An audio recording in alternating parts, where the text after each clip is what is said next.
other shows we have for you to enjoy at myclassicradio.net.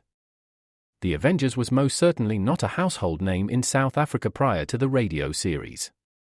With no national television service until 1976, the mechanism simply was not present in the country to show television programs to mass audiences. While many other countries reveled in the filmed adventures of John Steed and company, South Africa was not equipped to join in the fun. The series took Britain by storm and made a major impression in the American markets, being that greatest of rarities, a British series given a network transmission slot. However, as a filmed series, rather than a videotaped one, The Avengers was able to gain a modicum of exposure in South Africa through film rentals. Come and listen at myclassicradio.net.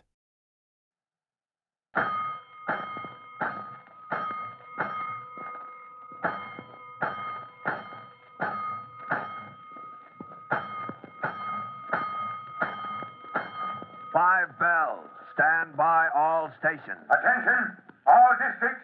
A five-alarm fire. 5 bells. Move in immediately. That's it. Let's go! Let's go. Firefighter.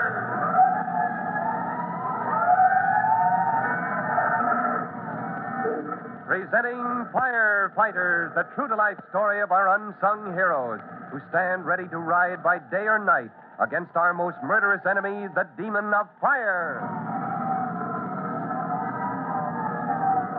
In just a moment, we'll join Chief Cody and rookie fireman Tim Collins at the apartment house, where a few minutes ago, a large quantity of gasoline was mistakenly pumped into the fuel tank in the basement.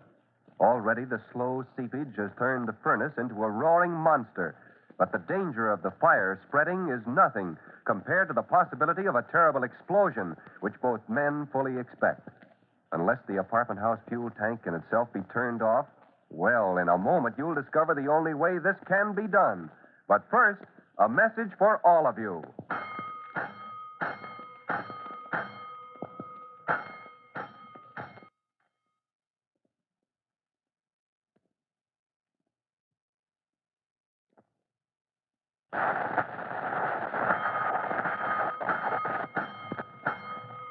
Let's go, firefighters. Let's go to that roped-off area around the apartment house. Move through the trucks and firemen outside, right into the hallway where Chief Cody and rookie fireman Tim Collins are discussing the possibility of getting at the fuel tank in the basement. A few seconds ago, they had discovered it was almost hidden behind a wall of bricks. And now they discuss the next step, unaware that Tim's young brother Jimmy is listening to every word. Smashing through that brick wall is the only way to get at the valve on the fuel tank itself, Tim. Well, Al's outside getting volunteers right now, Chief Cody, and I know the setup down there, so I'll go with him. It's dangerous. It'll take time. Oh, what else can we do, sir? That furnace is out of control. The pipeline to the tank is like a fuse to a keg of dynamite. That's the point. There ought to be a faster way.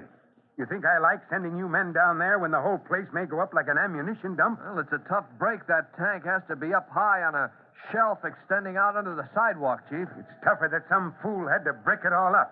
Protection, yes. But to leave just that small opening high up. When I climbed up on that barrel, I couldn't quite reach the valve in the tank. I know, Tim. Nobody could.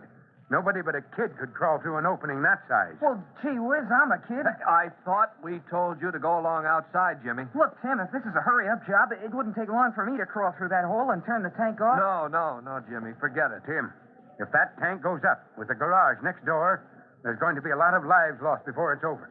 Well, you mean you go along with Jimmy's idea? I hate it as much as you do, Tim, but, well, it would be fast. Might be over in time to prevent a real tragedy. Yes, sir. But if Jimmy couldn't get that valve turned off in time... Yes, I know just how you feel.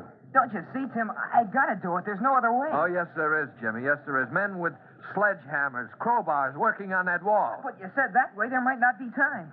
I'll come through all right. Let me try. No, I can't, Jimmy. I can't think of Mom. Well, this is one case where I don't give the orders, Tim. Jimmy's your brother, and you'll have to say the word. But you'll have to say it fast. Time is something we haven't got. If you was me, Tim, you'd want to do this. Gosh, you know you would. Well, yes, I suppose I would. All right, Jimmy, all right. We'll go down to the basement, and I'll hoist you up so you can crawl in next to the tank and turn that valve off. I'm sorry, Tim. In a case like this, I can't endanger 2 members of the same family. Surely you see that. Well, yes, sir. I can also see how dangerous you think this job is. Unless those men working in the furnace room down there... Well, they can't even get in there, sir. The place was a furnace itself. Still, you want to see if they've got anywhere with the chemicals and sand, huh? Yes, sir. I'll take a quick look. I'll be right back. All right.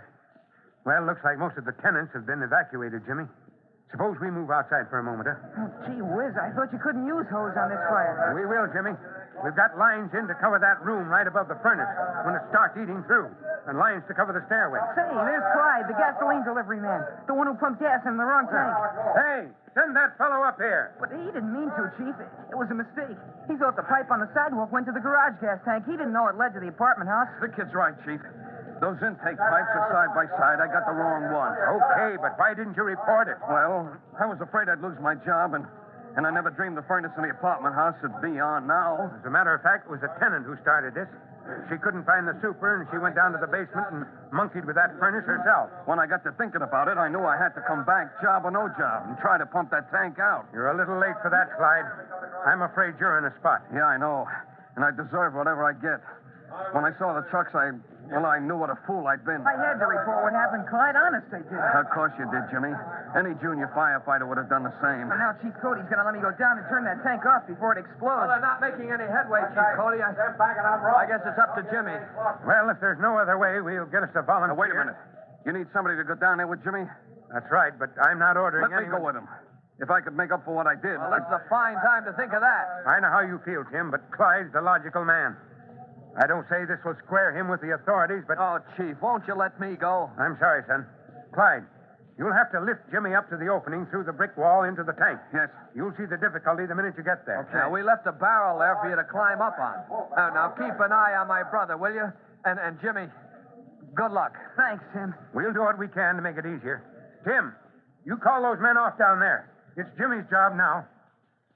The youngster and Clyde head for the basement stairs, while Chief Cody tries to occupy the mind of his deeply troubled rookie fireman as he heads outside to direct operations. Well, Tim, looks like we got one break anyway. The wind's right. Al, you and Jake take your men and get up on that roof. Give them all the ventilation you can. I don't get it, Chief. What's the point? Well, you're still a rookie, Tim. You got a lot to learn. Al and Jake will open up anything they can get their hands on up there.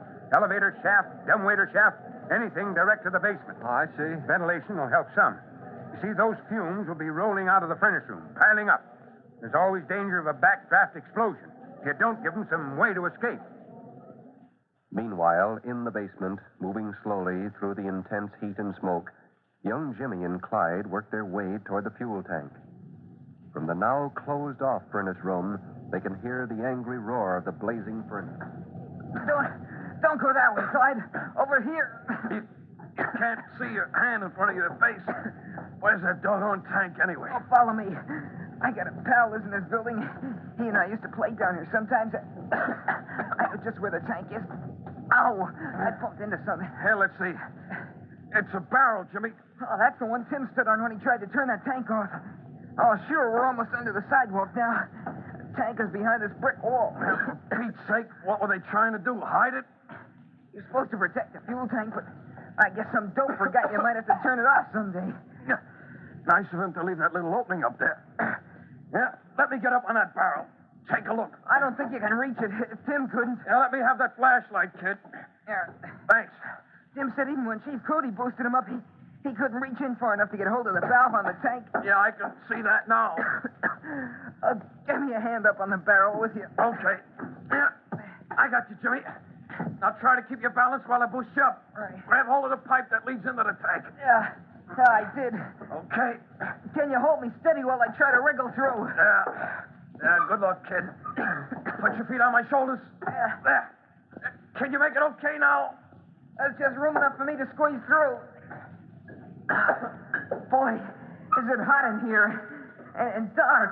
Reach out of there and get the flashlight, Jimmy. I'll hold it up as high as I can. Right. I got it. Oh, let me find that valve now. You having any trouble?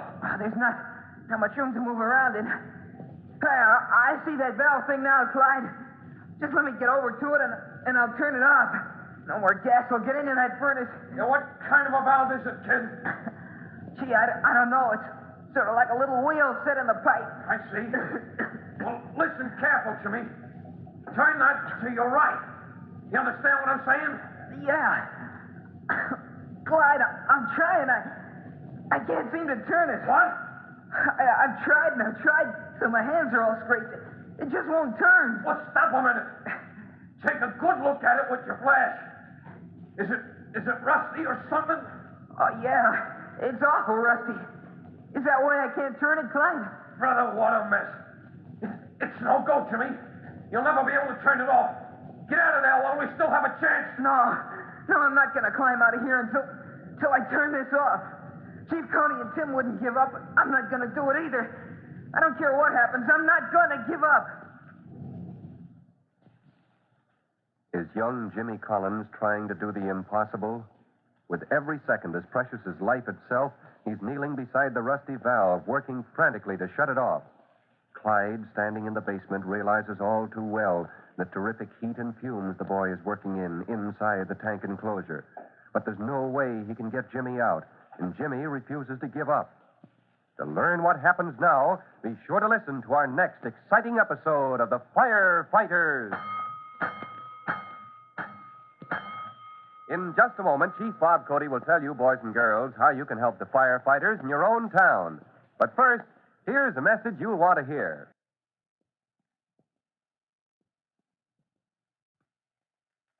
And now, Chief Bob Cody with a special assignment for the Firefighters Brigade. Chief Cody. Here is your special assignment, boys and girls. Firefighters, attention. Somewhere in your home are oil mops or oily polishing rags which your mother uses on furniture and such things. Now, these are necessary for good housekeeping, but they can be dangerous, too, especially because they're often put away in closets where the ventilation is limited. Now, check up on this. If mops and rags can't be hung outside in the open air, then try to see that they are stored in some kind of closed metal container. That's all for now. Until next time, so long. Fire Chief Cody and the young rookie fireman Tim Collins and his young brother Jimmy will all be back on the same station the next time you hear... That's it. Let's go!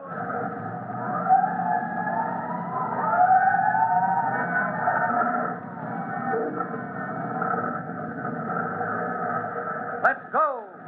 Firefighters! Firefighters is a copyrighted feature of William F. Holland Productions.